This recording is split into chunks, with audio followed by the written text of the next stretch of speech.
নম্বর উপদেশ রাসূলুল্লাহ সাল্লাল্লাহু আলাইহি ওয়াসাল্লাম, ওয়ারদা বিমা কাসামাল্লাহু লাকা তাকুন আগনান নাস। দুনিয়ার মধ্যে সবচেয়ে বড় ধনী হতে চাও, সবচেয়ে বড় ধনী হতে চাও, নবী করিম সাল্লাল্লাহু আলাইহি ওয়াসাল্লাম বলছেন। আজকাল যদি বলা হ্যাঁ কি আবার ধনী হতে চায় না, সবচেয়ে বেশি ধনী হতে চায়। ধনী মানে পয়সার ধনী, হ্যাঁ, গাড়ি বাড়ি নারীর ধনী, হ্যাঁ, নেতৃত্বের ধনী, এই হচ্ছে ধনী। নবী করিম সাল্লাল্লাহু আলাইহি ওয়াসাল্লাম ওয়ারদা বিমা কাসামাল্লাহু লাক, আল্লাহ তোমার ভাগ্যে যা জুটিয়েছেন, তোমার জন্য আল্লাহ ভাগ বন্টন করে তোমার নসিবে ভাগ্যে যা দিয়েছেন তাতে তুমি সন্তুষ্ট হয়ে যাও, রাজি হয়ে যাও। আল্লাহ যে অবস্থায় রেখেছেন আলহামদুলিল্লাহ আমি সুখে আছি,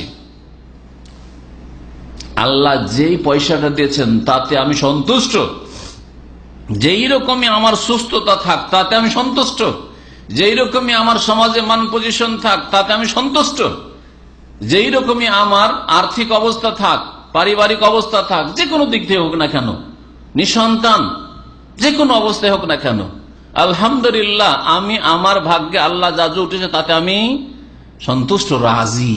ওয়ারদা বিমা কাসামাল্লাহু লাকা, আল্লাহ তোমার ভাগ্যে যা রেখেছেন জুটিয়েছেন তাতে তুমি যদি রাজি হয়ে যাও, তখন আগনান নাস, তাহলে সারা বিশ্বের মানুষের মধ্যে সবচেয়ে বেশি অভাব মুক্ত হয়ে যাবে, সবচেয়ে বেশি অভাব মুক্ত। আমার অপরের টাকা পয়সা গাড়ি বাড়ি দেখে লাভটা কি, অন্যদিকে দেখে লাভ কি? আল্লাহ যা আমাকে দিয়েছেন তাতে আলহামদুলিল্লাহ আমি খুশি আছি। কারো দিকে আপনি ফেল ফেল করে তাকিয়ে দেখবেন না যে হাইরে এত সুন্দর বাড়ি, এত সুন্দর গাড়ি, আর এত সুন্দর ছেলে ও মেয়ে ওর, আর এত তার জাঁকজমক, আর এই এত তার প্রভাব, ওসব কিছু দেখবেন না। আল্লাহ যা আমাকে দিয়ে আলহামদুলিল্লাহ। সবচেয়ে বেশি অভাব মুক্ত হয়ে যাবেন যদি আল্লাহ যা ভাগ্যে জোরে তাতে রাজি হইতে পারেন, নিজেকে রাজি করতে পারেন, পরিতুষ্টি। 3 নম্বর উপদেশ, ও আহসেন এলা জারিকা তাকুন মুমিনান, আর সত্যিকার যদি মুমিন মুসলিম হতে চাও তাহলে তোমার প্রতিবেশীর সাথে, পাশে যারা বসবাস করে তাদের সাথে সদ্ব্যবহার করা, ভালো আচরণ করা। নবী করিম সাল্লাল্লাহু আলাইহি ওয়াসাল্লাম বলেছেন আর এক হাদিসে, ওয়াল্লাহি লা ইউমিনু, ওয়াল্লাহি লা ইউমিনু, আল্লাহর কসম করে বলছি, আল্লাহর কসম করে বলছি, আল্লাহর কসম করে বলছি, লা ইউমিনু, মুমিন হইতে পারবে না, মুমিন মুসলিম হইতে পারবে সত্যিকার অর্থে। কি লামান ইয়া রাসূলুল্লাহ, সাহাবীরা জিজ্ঞেস করলেন কেউ যে হে আল্লাহর রাসূল, কে মুমিন মুসলিম হইতে পারবে না?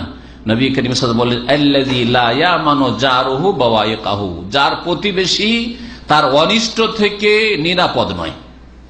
আপনার ক্ষয়ক্ষতির সবসময় টেনশন আপনার প্রতিবেশীর, আপনার রুমমেট সবসময় টেনশনে থাকে যে আল্লাহ রে এর রুমে কেমন করে যে বাস করব, আর কোনো কিছু যদি কেনাকাটা করে রাখি তাও যে ঠিক থাকবে কি থাকবে না, রান্না করে রাখলেও ঠিক থাকবে না, টাকা পয়সা নিয়ে এসে বেতন নিয়ে এসে কেমনে যে রাখবো এর রুমে, আর এর সাথে কিভাবে চলবো, দিন কাটলো তো রাতটা যে কেমন করে কাটাবো, রাত কাটলো তো দিনটা কেমন করে কাটাবো।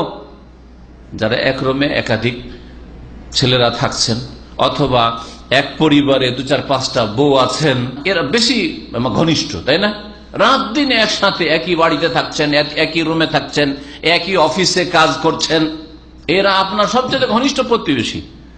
এছাড়া বাড়ির পাশে যার বাড়ি বা 2-4 বাড়ি দূরেও গ্রামবাসী, তারাও প্রতিবেশী, কিন্তু যত কাছের প্রতিবেশী তত বেশি ক্ষয়ক্ষতির সম্ভাবনা থাকতে পারে।